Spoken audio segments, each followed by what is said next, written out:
Tadi kan disinggung masalah bahwa kepolisian Indonesia bekerja sama dengan Interpol untuk menangkap beliau. Memang agak lucu ya, siap mati tapi di zona yang aman Ya, gitu loh, zona yang aman. Kecuali dia bilang siap mati di sini, baru itu mengandung Iya, konsekuensi ya kan.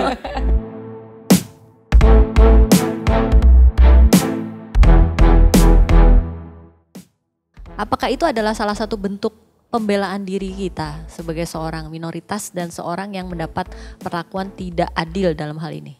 Ya kita menuntut, kita tinggal di negara hukum ya.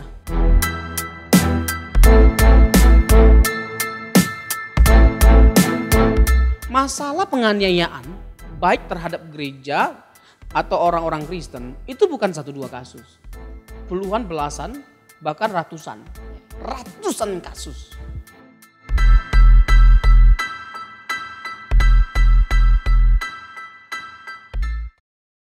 Shalom Bapak Ibu, kembali berjumpa dengan saya Debra dan Tamara dalam acara Make Sense. Suatu acara yang membahas mengenai isu-isu yang sedang trending dalam masyarakat. Hari ini kita akan membahas satu isu yang pasti Bapak Ibu juga sudah tahu karena sedang beredar di dalam dunia maya pada saat ini. Isu yang kita bahas hari ini itu sebenarnya sudah lumayan lama, tapi tidak berhenti-henti diperbincangkan. Betul, karena muncul terus. Karena muncul terus, tiba-tiba ada statement lagi, ada komen lagi gitu kan. Dan anehnya banyak yang ikut ya, kemarin terakhir saya lihat ternyata saya juga ikut, bukan ikut. Ikut apa nih Bu? Maksudnya ikut ternyata komen? ikut komen Oke. dan dari komen itu ada pertanyaan-pertanyaan yang muncul di situ dan langsung dijawab oleh pribadi ini begitu. Oke, jadi mungkin saya buka sedikit aja udah langsung bahwa topik yang akan kita bicarakan itu mengenai seseorang yang mengaku hamba Tuhan mengeluarkan satu video di YouTube-nya, di channel YouTube-nya yang terus jadi viral. Karena dia mengaku bahwa dia merupakan seorang nabi, bahkan mengaku sebagai nabi ke-26 yang terus ofensif sekali kepada agama sebelah kita, gitu kan. Jadi ofensif sekali, dia menyebutkan beberapa nama, beberapa posisi-posisi penting di pemerintahan juga gitu kan. Yang terus akhirnya menimbulkan reaksi keras dari masyarakat kita, masyarakat Indonesia. Baik dari sisi Kristen maupun dari sisi non-Kristen. Nah ini kan saya yakin Bapak dan Ibu semua tuh pasti udah nonton, udah dengar paling tidak tentang ceritanya. Nah kita gak mungkin ngobrol berdua Bapak dan Ibu. Seperti biasa ada salah satu narasumber kita yang sangat-sangat bisa untuk menjelaskan lebih detail. Ngobrolnya biar lebih seru. Bapak dan Ibu sekalian, kita sambut Bapak Pendeta Robson Samosir. Siap. Suatu kehormatan untuk bisa diundang dan mendiskuskan suatu topik yang sangat menarik dan juga menantang dan ngeri-ngeri sedap. Ngeri-ngeri sedap. Iya, ngeri-ngeri sedap beneran ini loh. Iya, karena bener. orangnya pun kita nggak tahu ada di mana itu. Makanya yang buat ngeri-ngeri sedap kan karena memang lagi rame diperbincangkan. Oke. Terus orang yang sedang diperbincangkan ini adalah orang yang dianggap bermasalah. Dan ini topik berat. Dan kenapa membawa saya ke topik yang berat gitu? Mungkin karena masalah berat badan juga kali ya. Sesuai dengan berat badan. Gak usah sensitif Pak Robson. Hari ini terlalu, karena topiknya sensitif kita gak boleh sensitif juga. Oke, siap. Oke. Jadi gimana nih hari ini, tadi kita udah menjelaskan sekilas Pak Robson mengenai sosok yang kita maksud. Ya kan? Beliau ini ada di suatu negara. Katanya, saya gak tahu ada di mana persisnya. Kita berantah lah ya. Di antah berantah itu. Tapi terus ada surat penangkapan yang dikeluarkan oleh pemerintah Republik Indonesia bekerja sama dengan Interpol katanya. Mencari tahu ini di mana keberadaannya. Nah, sebenarnya kita mau bicaranya sekarang dari sisi angle bahwa yang dia lakukan itu benar apa salah sih sebenarnya? Waktu dia ngomong begini, kita nggak usah menyinggung ke area-area itu dulu, kita ngomong cuman saya ini seorang hamba Tuhan, seorang nabi yang dapat pesan-pesan dari Tuhan dan saya harus menyampaikan. Gimana itu Pak Robson? Ya. Tarik nafas dulu. Tambahin sedikit. Tapi kan yang sekarang ini bukan pertama kali ya. Zaman dulu juga kita pernah dengar-dengar ada nabi-nabi yang muncul. Hanya saja zaman dulu nggak ada nomor. Tiba-tiba hari ini ada nomor. Oh gitu ya. 26. Oh. Ini makin jelas kayaknya. Makin jelas ya arah kan? pembicaraan Nggak kita apa-apa dan lah. siapa yang dimaksud ya. Iya. Habis ini saya nanti menyebut diri sebagai Nabi ke-27. Oh gitu ya. Boleh. Oke. Karena nggak ada sertifikat. Coba ada sertifikat. Susah sekali kan menyebut itu kan. Mana sertifikat 26-nya kan gitu ya. Karena tidak ada sertifikat. Jadi ini menarik untuk dibahas ini. Oke. Ya menarik ya. Ini karena terkait dengan banyak faktor ya. Tetapi kalau mau dipersoalkan apakah itu salah atau benar, nah itu menjadi isu yang tidak mudah ya untuk dipecahkan. Tadi kan disinggung masalah bahwa Kepolisian Indonesia bekerja sama dengan Interpol untuk menangkap beliau. Yang saya tahu rumit sekali ya hal itu bisa dilakukan. Yang kedua, Interpol itu tidak mengurusi masalah agama. Yang saya tahu ya. Itu yang pertama. Yang kedua, terkait dengan pengakuan beliau sebagai Nabi ke-26. Kalau bicara tentang label, kalau bicara tentang mengaku-ngaku ya, aku Nabi ke-26, mau apa? Ya, itu hak semua orang. Ya kan? Ya haknya dia ngaku sebagai Nabi ke-26. Ya, kenapa kita persoalkan? Yang jadi persoalan adalah ketika kita mempersoalkan keyakinan orang lain, kepercayaan orang lain. Nah, itu yang menjadi masalah. Kalau saya perhatikan ya, jadi saya sedikit banyak akhirnya menggalilah informasi seputar beliau dan apa yang beliau persoalkan. Jujur ini mau tahu jawaban saya? Kalau enggak diundang ke sini taruh. Mau tahu aja apa mau tahu banget, untung dia nggak tanya itu. Yang beliau persoalkan itu sesuatu yang memang kita persoalkan juga. Sesuatu yang lama kita persoalkan dan kasusnya itu banyak sekali. Sesuatu yang membuat kita ya meskipun kita orang Kristen, meskipun kita orang percaya yang identik dengan kasih, marahnya sih ada gitu loh. Marahnya ada di mana mayoritas mendiskreditkan atau memframing minoritas. Ya kita marah, bahkan bukan hanya membuli sampai pada titik menganiaya, ya kan, gereja-gereja ditutup, gereja-gereja dibakar, orang-orang Kristen dianiaya, dibunuh, ya siapa yang nggak marah, ya kan? Tapi seperti yang kita ketahui, ya itulah panggilan kita sebagai orang Kristen, sebagai pengikut Yesus. Tuhan Yesus menegaskan kamu akan menderita karena namaku. Saya rasa itu sudah cukup untuk menguatkan kita. Saya rasa itu sudah cukup memberikan sebuah penghiburan dan penegasan bahwa ya wajar pada akhirnya kita menderita. Karena Tuhan Yesus sudah kasih tahu harga yang harus kita bayar ketika kita mengikuti dia. Kita akan menderita. Lalu kalau kita persoalkan kita menderita karena mengikut dia, ya kenapa kita pilih jadi Kristen? Kenapa kita memilih menjadi pengikut Yesus? Nah, inilah yang beliau persoalkan sebenarnya. Nah, salah atau benar?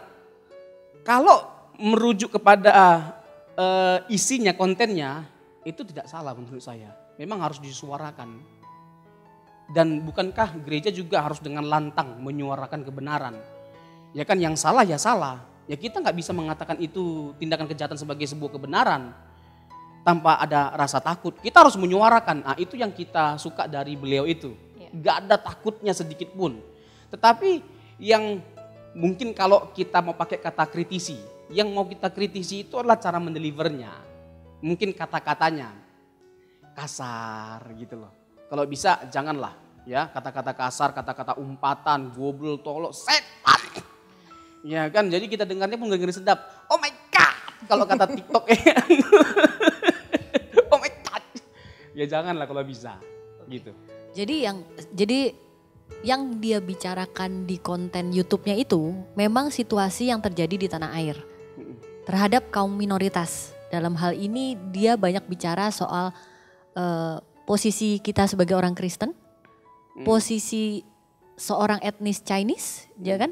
Dia juga banyak ngomong itu juga posisi beberapa beberapa gereja yang memang mendapat intimidasi, ya kan? Seperti Pak Robson tadi bilang, itu nggak salah. Itu nggak salah, ada di kontennya nggak salah. Yang salah adalah cara dia mendeliver dengan bahasa-bahasa yang tidak tepat. Yang saya sekarang mau tanyakan Pak Robson, meskipun tadi Pak Robson bilang ini nggak salah isinya, tapi apakah kita ini sebagai satu bentuk pembelaan diri kita, bahwa kita, kita minoritas, tolong didengar kita, dunia tolong dengar kita. Apakah itu adalah salah satu bentuk pembelaan diri kita sebagai seorang minoritas dan seorang yang mendapat perlakuan tidak adil dalam hal ini? Ya kita menuntut, kita tinggal di negara hukum ya. Kita menuntut supaya keadilan ditegakkan kan tidak salah. Ya kan? Ya terserahlah orang mau memframing kita dengan kata-kata apa, mau membela diri apa segala macam. Tapi kan nggak ada yang salah ketika kita tidak salah apa-apa lalu dianiaya, gereja dibakar. Nggak ada yang salah kalau sampai kita mempersoalkan ini karena hukum, meminta keadilan ditegakkan. Seperti GSKI Yasmin lah, ya kan nggak usah jauh-jauh. GKY. GKI Yasmin, itu nih, maklum lah ya. Ada sensor. Ya, itu kok jadi GSKI ya. Itu kan sudah lama dipersoalkan. Nah kembali diperbincangkan karena si tokoh yang satu itu mengangkat ke permukaan kasus itu. Dan mulai ada perhatian terhadap kasus itu. Bukankah itu menunjukkan bahwa ada sisi positif dari orang itu ketika menyuarakan hal ini, masalah ini? Tapi tadi Pak Robson juga ngomong, loh kita tuh menderita itu kita udah tahu kita harus menderita. Jangan sampai jadi kontradiksi ini Pak Robson. Coba tolong dielaborasi gimana? Ini sih kalimat ini bagus banget ini kan. Ini pertanyaan bagus banget. Ini bisa disudahi nggak acaranya? Jadi gini, Alkitab sendiri kan mengajarkan, ya kan, ditampar pipi kanan, kasih pipi kiri. Ya, balas kejahatan dengan kebaikan. Ya kan, dilempar pakai batu, dilempar dengan bunga. Dilempar pakai batu, lempar dengan bunga. Lempar lagi pakai batu, lempar dengan bunga sama pot-potnya sekalian. Balas kejahatan dengan kebaikan. Nah, itu esensi kekristenan.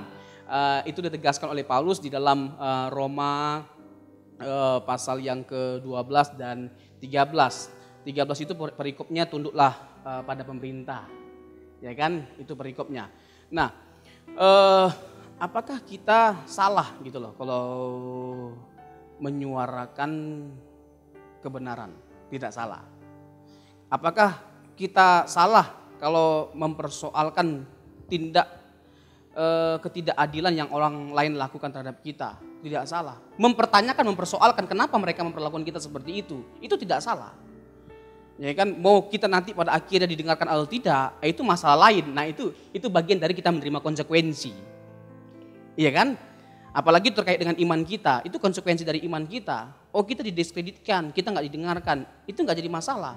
Tetapi nggak ada yang salah dengan kita mempersoalkannya. Waktu Yesus ditampar, Paulus ditampar, mempersoalkan loh. Kenapa kamu menampar aku? Nah gereja-gereja ditampar, dipukul, dihajar, dianiaya.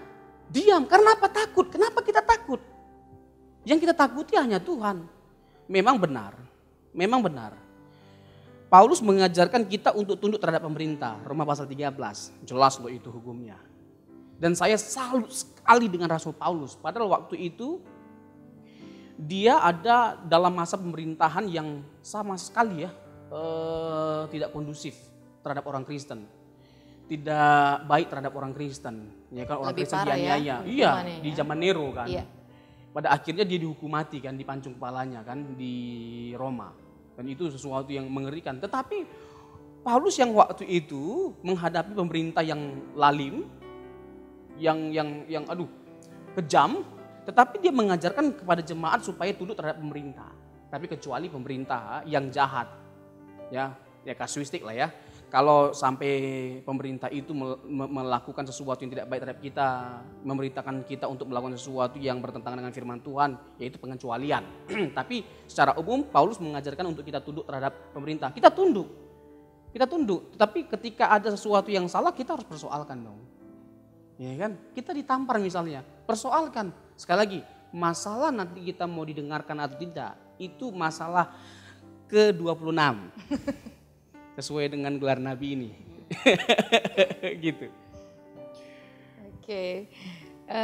Mendengar dia bicara jadi kayaknya panjang ini, nanti meluas ya. Tetapi kita mau ini tarik garis saja.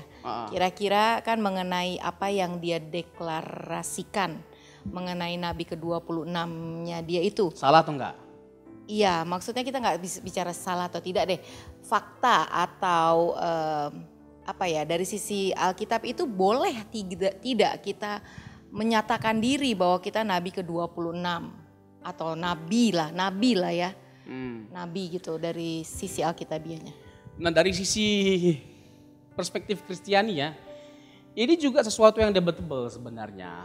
Ya, ada kelompok yang menyetujui masih ada nabi, masih ada karunia-karunia. Ada kelompok yang tidak menyetujui bahwa nabi dan karunia-karunia itu sudah tidak ada lagi. Tapi terlepas dari adanya kedua perbedaan pandangan dari dua kelompok ini, mungkin saya lebih mempersoalkan nabi yang benar itu nabi yang seperti apa, karakteristiknya atau sifatnya. Yang pertama, dia adalah seorang yang hidup benar di hadapan Tuhan. Makanya dipanggil oleh Tuhan untuk menyampaikan pesan. Lalu yang kedua, menyuarakan pesan Tuhan, suara Allah. Nah, itu nabi.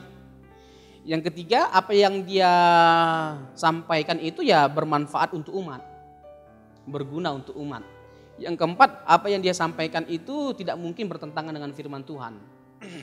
Dia penyampai nubuatan pada umumnya kan, menyampaikan nubuatan. Dan apapun yang dia sampaikan, nubuatan apapun yang disampaikan itu harus terjadi. Kalau tidak terjadi, berarti nabi palsu. Nabi wrong. Saya jadi ingat itu karunia-karunia memang sudah diberikan oleh Tuhan ya. Karunia untuk mengajar, maksudnya menjadi guru. Efesus 4 ayat 11. Menjadi nabi, itu kan sudah ada ya di Alkitab. Jadi bisa ke situ ya karakteristiknya. Nah, ya. saya mau ke situ sebenarnya. Oh iya, luar saya biasa duluan Debra ya. ini memang. Mendahului saya memang. Potong jalan. Ini jalan. pembicara siapa sih? Ya, Efesus 4 ayat 11. Ya kan, Efesus 4 ayat 11. Tuhan yang memberikan karunia-karunia. Lalu 1 Korintus 12 ayat yang ke-28 kalau saya nggak salah. 1 Korintus 12 ayat 28. Itu semua berbicara tentang karunia-karunia. Bagaimana Allah itu menganugerahkan beberapa jabatan atau karunia kepada kita demi kepentingan bersama. Nah, lagi-lagi ya memang penuh dengan perdebatan sih ya.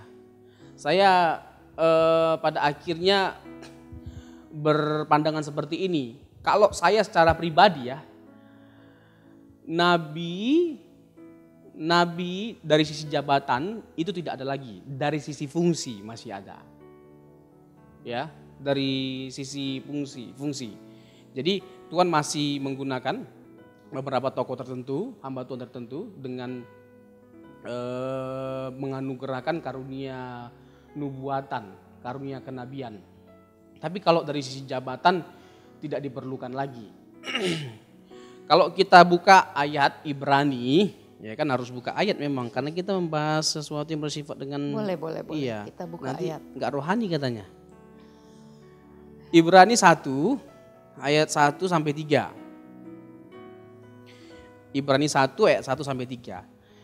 Setelah pada zaman dahulu Allah berulang kali dan dalam pelbagai cara berbicara kepada nenek moyang kita dengan perantaraan nabi-nabi. Maka pada zaman akhir ini ia telah berbicara kepada kita dengan perantaraan anaknya yang telah ia tetapkan sebagai yang berhak menerima segala yang ada. Oleh dia Allah telah menjadikan alam semesta. Nah, yang menarik dari kata-kata ini, maka pada zaman akhir ini ia telah berbicara kepada kita dengan perantaraan anaknya. Nah, Yesus pastinya ya. Tuhan Yesuslah sebagai nabi yang Tuhan tetapkan untuk menyingkapkan ya, penyingkapan terakhir kepada umat manusia yang pada akhirnya nanti diteruskan oleh para rasul pesan yang dia sampaikan. Jadi Allah memberikan pesan terakhir itu kepada anaknya yang tunggal. Ya kan? Nah, dan semua yang dia ajarkan kepada para murid itu sudah dituliskan sampai wahyu kitab terakhir. Dan itu sudah final menurut saya. Jadi kalau kita mau menganggap memerlukan nabi dalam konteks apa? Nah, ini sesuatu yang perlu kita perbincangkan lebih lanjut. Itu pertanyaannya, dalam konteks apa dan untuk apa? Bukankah Tuhan Yesus sudah menyampaikan, dan saya rasa ya sudah menyampaikan hal yang teramat penting bagi umat manusia, yaitu keselamatan, dan sudah dicatat oleh para rasul. Apalagi yang mau dipersoalkan, apalagi yang mau dicari. Kan tidak ada lagi. Bagian kita adalah bagaimana kita merujuk kepada Alkitab. Belajarlah kepada Alkitab, dengarlah Alkitab. Alkitab itu suara Tuhan. Ya kita gak membutuhkan siapapun lagi untuk menyampaikan suara Tuhan. Alkitab itu suara Tuhan. Gitu. Oke. Sebenarnya ini sudah clear ya kalau masalah bahwa nabi dia menyatakan diri sebagai nabi ya memang gak ada salah, terserah dia ya, dia mau bilang sendiri ya udahlah ya. Kecuali gitu. Mengobok-ngobok orang lain, itu yang gak boleh sebenarnya. Tapi kan di dalam beberapa statementnya dia memang melakukan ofensif terhadap beberapa pihak yang terus jadi masalah. Ya kan, yang tadi Pak Robson bilang kasar gitu kan, banyak kalimat-kalimat dia itu yang sifatnya menyerang, yang tidak elok lah untuk dinyatakan dalam publik. Karena bagaimanapun label beliau sebagai hamba Tuhan itu kan melekat juga kepada kita sebagai umat Kristen. Ya. Tapi sekarang saya mau menyoroti satu sisi lagi Pak Robson. Ya tadi Bu Debra udah sempat ngomong, saya juga ikutan komen. Jadi netizen ini terbelah menjadi dua. Netizen, saya ngomong netizen Kristen loh. Untuk orang Kristennya sendiri terbelah menjadi dua. Ada yang pro, ada yang kontra. Yang kontra udah jelas karena dia terlalu frontal, dia gak boleh kayak gitu. Tapi yang pro, surprisingly itu banyak. Yang pro sama beliau itu banyak. Mereka merasa dia benar yang dia omongin. Dia mewakili perasaan kita sebagai minoritas yang selama ini gak pernah disuarakan. Dan akhirnya dia berani ngomong, bagus itu dia gitu. Nah, menurut Pak Robson gimana? Kita sih gak perlu memihak ya. Kita gak perlu ngikutin yang pro atau yang kontra. Cuman melihat fenomena ini menurut Pak Robson gimana? Tapi dari sisi yang tadi dulu, yang dari sisi Alkitab kayaknya udah jelas ya. Kayaknya kalau dari sisi Alkitab sudah Pak Robson jelaskan dengan jelas. Gitu, mantap, sudah mantap. Nah sekarang kita mau melihat dari sisi sikap ya. Sikap reaksinya saudara-saudara kita ini yang Kristen ini. Pro dan kontra ya. Dalam kalangan Kristen sendiri ya. Begini, ya marilah kita dengan jujur ya. Mari kita dengan jujur bahwa sebenarnya yang dipersoalkan oleh orang itu, hamba Tuhan orang itu ya. Orang itu. Yang dipersoalkan oleh dia itu adalah merupakan jeritan hati kita. Itu yang pertama. Ada orang-orang yang takut menyuarakannya. Kita pengen tuh suatu hari nanti ada orang yang dengan berani menyuarakan apa yang kita ingin disuarakan. Karena kita takut untuk menyuarakannya. Nah sekarang ada orang yang dengan berani menyuarakannya. Kita jangan mempersoalkan dia menyuarakannya. Ya kita puji Tuhan, itu sisi positif dari beliau itu loh. Dia punya keberanian, itu saya kagum loh. Keberanian yang begitu luar biasa yang dia miliki untuk menyuarakan hal itu. Tetapi memang sekali lagi ya kalau bisa jangan dengan kata-kata yang kasar. Ya, jadi kalau saya punya tanggapan ya seharusnya kita mendukung dan mendoakan. Mendukung dan mendoakan supaya Tuhan memberikan hikmat kepada beliau. Keberaniannya udah betul. Apa yang dia persoalkan udah betul, harus dipersoalkan. Memberi saran juga berarti. Karena gini loh, masalah penganiayaan baik terhadap gereja atau orang-orang Kristen itu bukan 1-2 kasus. Puluhan, belasan, bahkan ratusan kasus. Diangkat ke permukaan, di dalam kemudian hilang lenyap. Nah ini kan sesuatu yang membuat kita jadinya geram loh. Tapi kita juga harus mungkin kita bisa memberi saran juga ya kepada beliau ya, untuk boleh menyampaikannya dengan teduh teduh ya, dengan kasih seperti yang beliau sampaikan, atau dia melabelkan dirinya hamba Tuhan itu, atau bahkan dengan berani Nabi ke-26 itu, ya kan? Iya, kalau bisa dengan teduh menyampaikannya dengan elegan ya. Jangan ada kata-kata umpatan, kata-kata yang penuh amarah. Ya dikemaslah dengan bahasa yang sebaik mungkin, seakademis mungkin. Apalagi kan beliau orang akademis. Saya lihat beliau tuh pintar sekali. Iya, jadi ada agak kontradiksi gitu antara apa yang dia sampaikan yang mau dia rubah dengan yang dia tunjukkan, ya kan? Jadi sebetulnya apa yang dia tunjukkan itu apa yang dia juga sudah protes atau kritisi juga sebetulnya. Jadi janganlah seperti itu, begitu ya maksudnya ya. Jadi sekali lagi, apa yang dia persoalkan hari-hari ini merupakan apa yang kita pergumulkan juga, ya kan? Jadi ada jeritan hati kita terhadap kasus yang benar-benar merugikan kita sebagai orang Kristen, tapi terkesan ada dibiarkan begitu saja. Tidak semua, ya kita nggak boleh juga berlebihan mengatakan bahwa tidak ada kasus yang ditangani sama sekali. Tetapi dari sekian banyak kasus, berapa kasus yang ditangani? Terus kenapa seperti tidak ada sebuah payung hukum gitu loh yang melindungi supaya hal ini tidak terulang kembali. Nah ini sesuatu yang penting sekali untuk dipersoalkan. Nah kenapa ini nggak dipersoalkan gitu loh, supaya tidak terjadi lagi hal-hal yang semacam ini. Nah mungkin ini juga menarik untuk dipersoalkan ya. Tadi kan saya ada mengatakan bahwa baik kok apa yang dia persoalkan. Tetapi harus balance dong. Ada nggak yang salah yang dilakukan oleh beliau? Begini, tadi kan saya ada singgung di awal. Bahwa mengklaim diri sebagai Nabi ke-26 ya udah sah-sah saja. Orang mau mengklaim dirinya sebagai anak Nabi, ya udah biar aja kita ngapain mempersoalkan, itu kan haknya dia. Tetapi ketika kita mengklaim kita Nabi ke-26, lalu kita menghina orang lain, agama orang lain, kitab suci orang lain, nah ini yang jadi repot urusannya. Kalau bisa jangan, gitu loh, jangan. Nggak baik seperti itu. Bahwa penomoran 26 itu pun sebenarnya merupakan suatu udah sebuah penghinaan. Penghinaan dan sindiran kepada yang lain gitu kan. Ini salah satu yang seharusnya mungkin sebaiknya tidak dilakukan, ya kan? Karena bagaimanapun kita tinggal di negara yang majemuk, ya kan? Kalau kita mau menyuarakan kebenaran tentang diri kita, nggak perlu harus menyerang yang lain, bukan begitu, Pak Robson? Ini makin hot ini diskusinya, makin panas meskipun di sini dingin. Jadi gini, betul ya, ada banyak tuduhan, serangan yang diberikan terhadap kita baik secara fisik maupun ajaran. Ya, nggak sedikit loh, ya tuduhan-tuduhan yang tidak berdasar yang mengintimidasi keyakinan kepercayaan kita. Masa Allah beranak, ya kan? Siapa itu? Bidannya dan lain sebagainya macamnya. Banyak sekali.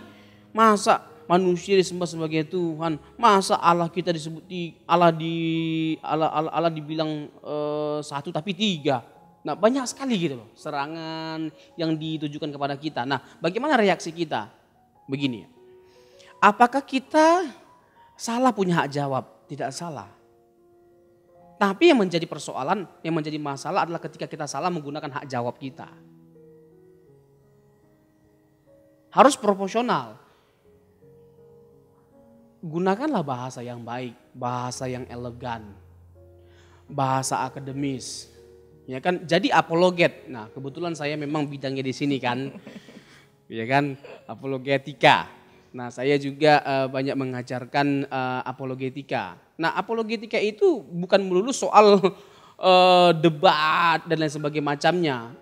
Apologetika itu sesuatu yang indah.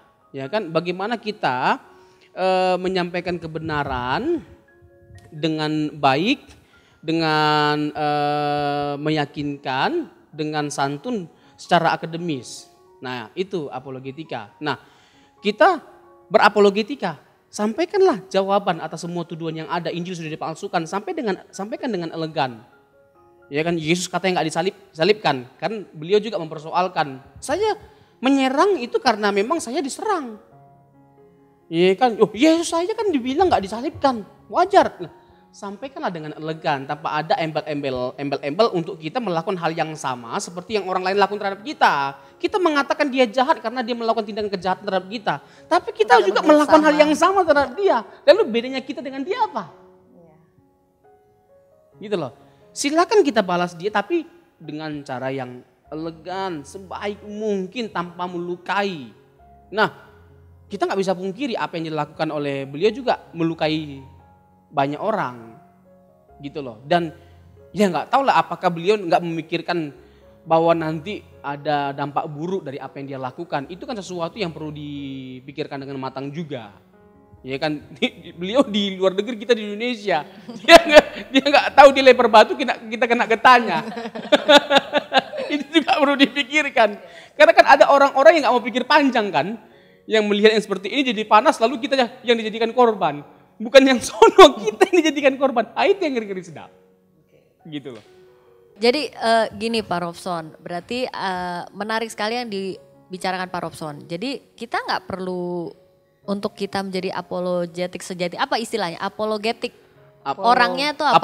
Apologet. Sebagai seorang apologet, pembelaan kita atas Alkitab dan atas ajaran tidak membuat kita harus menyerang orang lain. Ya kan? Iya betul. Nah, jadi dia ada satu statement gini si beliau itu. Saya itu udah siap jadi martir katanya. Udah siap jadi martir, saya siap mati. Saya siap mati untuk menyuarakan kebenaran ini, kata dia gitu. Ya kan? Tapi seperti kata Pak Robson tadi, dia lupa. Dia siap martir, diantah berantah. Lah kita yang di sini satu, kita masih mending nggak kenal. Keluarganya gimana? Keluarganya juga banyak yang ada di Indonesia sebenarnya, dan saya dengar keluarganya juga mendapat banyak ancaman, banyak ini. Nah, sikap itu tuh gimana menurut Pak Robson? Sikap menyatakan diri, oke, siap martir, tapi ada efek samping, ada efek di belakangnya yang memang agak lucu ya, siap mati tapi di zona yang aman, ya, gitu loh, zona yang aman. Kecuali dia bilang siap mati di sini, baru itu mengandung konsekuensi ya kan. Ya. Baru kita salut gitu loh. Ya kan, mengatakan siap mati di tengah serigala, itu betul. Seperti kita gitu loh.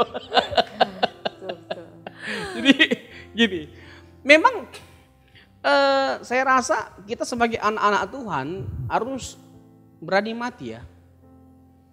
Kan konsekuensi kita sebagai orang Kristen memang harus mati kan. Baik itu secara fisik maupun secara duniawi. Dan not afraid to die. Gitu loh. Tidak takut mati. Tapi bukan hanya sekedar tidak takut mati, tapi kita harus bukan hanya berani mati, tapi juga kita harus berani hidup. Karena berani hidup jauh lebih sulit daripada berani mati. Berani hidup konsekuensinya adalah memberikan segenap hidup kita kepada Tuhan selama kita hidup. Itu lebih mahal harganya, jauh lebih berat konsekuensinya. Filipi 1 ayat 21 itu menjadi penghiburan bagi setiap kita. Hidup adalah Kristus, mati adalah keuntungan. Jadi kalau kita akhirnya kehilangan nyawa karena Kristus, karena iman, kita akan mendapatkan yang kembali kok, kata Alkitab. Jelas kok itu. Tapi kalau kita menyayangkan nyawa kita menyayangkan nyawa kita, lalu kita menjadi kompromi dengan iman kita, nah kita akan kehilangan nyawa kita. Jadi ya memang betul idealnya jangan takut mati. Gitu loh. Tapi ideal juga nggak kalau dia masih membawa efek samping ke keluarganya yang mungkin. Itu saya bilang perlu dipertimbangkan, ngomong di sana, dia nggak lihat di sini gitu. Iya. Maksudnya oke, bisa bilang gini, semua perjuangan pasti ada korban. Ya pertimbangannya korban diri sendiri sih oke ya. Kalau korbannya adalah orang lain, orang yang dekat dengan kita, apakah itu masih tetap layak untuk diperjuangkan? Saya rasa begini, setiap anak Tuhan harus mengerti kebenaran. Jawaban saya itu yang pertama. Setiap anak Tuhan harus memahami kebenaran. Menjadi Kristen itu mengandung konsekuensi. Kehilangan nyawa salah satunya. Jadi karena kita menyuarakan kebenaran, lalu kebenaran yang kita suarakan itu mengandung konsekuensi, di mana nyawa kita terancam, bahkan orang kita kasih terancam, nggak jadi masalah. Tapi kita kehilangan nyawa untuk sesuatu yang berarti. di mana kita akan mendapatkannya kembali. Itu sama sekali nggak jadi masalah menurut saya. Saya ingat lagu ini. To follow Jesus. Apa? I have decided to follow Jesus. I have decided to follow Jesus. Jadi begini. Baru mau lanjut. Ini mau lanjut Tadi nyanyi udah mau suara 2 dan suara 3 tadinya. Kalau dipanjangin ya. Iya. Jadi itu ada story di balik lagu itu ya yang mengagumkan sekali, yang menggetarkan jiwa. Pernah dengar nggak story di balik lagu itu? Iya. Saya belum. Belum ya? Ceritakan. Yaudah nanti kita bahas di. Percuma enggak dibahas di sini juga. Bapak Ibu berarti bisa cari sendiri itu ya, di mana itu Iya. ceritanya ya. Jadi di sebuah daerah ya, ada. Singkat aja, singkat. Ya, di sebuah daerah di mana yang ada kekristenan di sana, lalu ada penginjil yang menyampaikan Injil di sana, lalu akhirnya ada seseorang yang percaya Yesus dan akhirnya satu keluarga itu dimulai dari suaminya dan satu keluarga dimenangkan. Lalu lama kelamaan yang lain juga dimenangkan keluarga-keluarga yang lainnya. Lalu terdengar kepada kepala sukunya, ini kenapa ada keyakinan lain, kepercayaan lain. Lalu dicarilah ya, diusut, akhirnya ketemu. Ini loh sebagai orang yang pertama sekali menyiarkan keluarga yang percaya Yesus dan menyiarkan, mengabarkan Injil tentang Yesus. Lalu apa yang dilakukan? Diancam untuk meninggalkan. Kalau enggak dia dan keluarganya dibunuh. Itu kata-katanya panjang tapi saya kurang hafal. Jadi kurang lebih begini, pertama yang dibunuh itu kalau nggak salah anaknya, kedua anaknya dibunuh. Kalau kamu, ini kan akhirnya kan karena iman dia akan ada konsekuensinya, akan ada korban. Bukan hanya dianya saja, tapi juga keluarganya. Tapi pertanyaannya apakah dia mundur? Tidak loh. Meskipun karena imannya, dia nggak mundur. Padahal ada kesempatan untuk keluarga yang diselamatkan. Dengan dia menyangkali imannya, tapi tidak mundur. Masalah nggak? Nggak masalah. Justru memang itulah tindakan yang benar yang harus dilakukan. Kalau karena apa yang kita suarakan, lalu akhirnya orang jadi korban, nggak jadi masalah. Yang penting semuanya itu kita lakukan karena dan untuk Tuhan. Suatu hari nanti, ya apa yang kita lakukan tidak ada satupun yang sia-sia. Semuanya diperhitungkan oleh Tuhan. Roma 8 ayat 17 dan 18. Bahwa penderitaan yang kita alami tidak sebanding dengan kemuliaan yang Tuhan nyatakan di langit baru dan bumi yang baru nanti. Itu menjadi penghiburan bagi setiap kita. Semuanya pada akhirnya mati. Anaknya mati, istrinya mati, terakhir dia mati. I have decided to follow Jesus. Dia hanya mengatakan itu ketika dia diminta untuk meninggalkan imannya. I have decided to follow Jesus. Jadi apapun harganya, kita sudah memutuskan untuk mengikut Yesus. Jadi kita tidak akan mengingkarinya. Amin. Belum amin. Belum. Ya, belum. Amin untuk itu. Ya, Tapi amin yang untuk ini perkataannya ya, belum. yang Oke, ini oke. belum. Lanjutkan Bu. Masih mau lanjut nggak Pak Robson? Ini belum selesai ya. Belum selesai enggak lah. Makin lama makin panas kursinya ini. Nanti itu lama-lama kursi kayaknya habis Sudah digosok-gosok. mulai berasap ini saya lihat. Boleh lah Pak Robson sekarang kasih penutup Summary buat coba buat penonton kita. rekan-rekan Bapak Ibu di rumah sekalian. Ya kembali lagi ya merujuk kepada kasus ini ya dan orangnya ya tentunya. Kita belajar banyak ya. Kita harus mengapresiasi keberanian beliau. Ya, mari kita dengan jujur ya bahwa kita juga memiliki kegelisahan yang sama seperti yang dimiliki oleh beliau. Kita memiliki kemarahan. Ya, ada pemerintah. Kenapa nggak dipersoalkan? Kenapa nggak ditangani? Kenapa nggak diurus? Ini masalah kemanusiaan juga, ya kan? Sampai merenggut nyawa. Aduh, kenapa diam? Nah, kita bersyukur ada orang yang satu itu, yang di luar negeri itu. Nah, apa pesan yang bisa kita atau pelajaran yang bisa kita petik dari beliau? Kita harus dengan berani menyuarakan kebenaran apapun harganya, apapun konsekuensinya. Kita harus dengan berani menyuarakan kebenaran, tetapi dengan elegan. Ya, kalaupun dihina, kita, kalaupun diserang ajaran kita, jawab, nggak ada yang salah dengan memberikan jawaban. Ya, tetapi elegan Ya jangan dengan amarah, jangan ada kata-kata umpatan, caci maki, jangan ada kata goblok, setan, tolol. Jangan kalau bisa. Itu harus dijauhkan. Ada kalanya orang itu ya gagal jadi Kristen bukan karena kurang bagus jawaban kita, bukan karena kurang meyakinkan kita, bukan karena kurang indah Injil yang kita sampaikan, tapi karena sikap kita. Itu yang dialami oleh Mahatma Gandhi. Dia berkata apa? I like Christ but I don't like Christian. Aku suka Kristus tapi aku tidak suka orang Kristen. Karena dia mendapati orang Kristen yang tidak hidup sesuai dengan ajaran Tuhan Yesus. Tuhan Yesus memberkati. Mantap. Oke, terima kasih Pak Robson atas diskusinya hari ini. Udah selesai nih? Udah selesai. Udah bisa saya bernapas panjang nih? Boleh bernapas lebih lancar. Dan kita tapi tetap akan ketemu nanti di next make sense berikutnya. Iya, di next make sense. Siap. Iya. Terima kasih. Jadi yang tadi itu kan dari sisi kita pribadi ya harus bersikap seperti Kristus kalaupun mau menyampaikan secara elegan. Tapi dari sisi yang tadi Pak Robson sampaikan bahwa menurut Alkitab tidak ada lagi nabi dan sebagainya. Itu juga perlu diingat ya dan kita harus kembali lagi back to the Bible ya. Back to the Bible. Kalau saya lebih suka back to the Bible dan cari second opinion. Kalau kayak ke dokter itu saya suka cari second opinion. Jadi dengar juga dari para apologet yang lain. Betul. Atau kita bisa membedah. Untuk mengklarifikasi. Iya, untuk mengklarifikasi. Itu saja. Bapak dan Ibu sekalian, demikian perbincangan kita hari ini.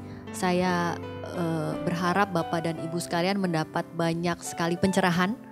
Dan berharap Bapak Ibu sekalian mengambil satu poin penting dari apa yang kita diskusikan hari ini. Bahwa kebenaran apapun itu akan tetap menjadi kebenaran.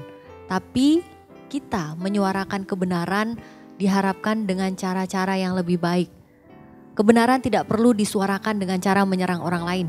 Dan tidak perlu disuarakan dengan cara-cara yang tidak baik.